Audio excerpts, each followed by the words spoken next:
Apple of my pie, a witty recipe for the perfect apple pie. Who doesn't love apple pie? It's as American as, well, apple pie. But don't let that classic vibe food get you. The recipe's got a quirky twist on the traditional dessert that'll make even Grandma do a double take. Gather round, aspiring pie aficionados, because we're about to peel back the secrets of the flakiest, fruitiest, and downright sassiest apple pie you've ever made. Ingredients: 6 to 7 medium Granny Smith apples for that tangy sweet goodness. 3/4 cup granulated sugar, sweetness with a side of sass. 1/4 cup brown sugar for depth, just like your humor.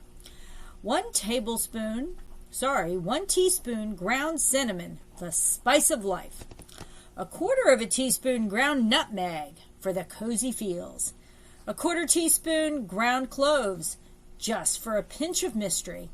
1 tablespoon lemon juice, because tart is part of the charm. 2 tablespoons unsalted butter, because butter, need I say more. 1 egg, for egg wash shine. 2 pre-made pie crust, or your own flaky masterpiece. We're going for ease here. Step 1, we're going to roll out the welcome mat, or dough. Roll that crust and press it into your pie dish. Now's your chance to channel your inner Picasso. Flute, pinch, and crimp those edges until they look like something worthy of a kitchen art gallery. Don't forget to preheat your oven to 375 because we're not going to get it cold in here. The apple of your eye. Time to peel and slice those apples. Now you could use one of those fancy apple slicers, or you can freestyle with a paring knife. Aim for a 1/4 inch thickness. Too thin and they turn too mushy. Too thick and it's a crunch city. Toss them in a big bowl and add your lemon juice to keep things bright. Spice it up. Add in the sugars, cinnamon, nutmeg, and cloves. Give everything a good toss until the apples are coated like they are ready for a night out. Here's where you can go rogue. Add an extra pinch of cinnamon if you're feeling spicy, or go easy if you're keeping it mild. Getting buttered up. Melt the butter in a saucepan and let it brown just a little. Pour it over the apples, giving them an extra sheen and a rich, fluffy taste.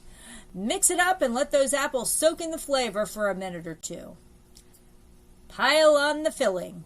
Dump that filling in your pie crust and then, drum roll, lay that top crust over the pie or get a little creative with a lattice design. For extra flair, use cookie cutters to make fun shapes out of the top crust before you lay it on. Press those edges down and make sure everything is snug. Egg white elegance. Beat your egg, then brush it over the top crust for a shiny finish. Sprinkle a little sugar on top if you're feeling a little extra fancy. Bake and wait. The hard part. Pop it in the oven and bake for about 50 to 60 minutes. Keep an eye around 40 minutes to make sure the crust doesn't brown too much. If it does, just tent it with some foil. It's done when it's golden brown and bubbling like a delicious cauldron of apple goodness. Cool and cut a slice of heaven. Let your pie cool for at least an hour, even if it's pure torture. Slice, serve, and if you're on video, get ready to say things like, "Oh, wow, just like Grandma used to wish she made." Add a scoop of vanilla ice cream if you're feeling indulgent.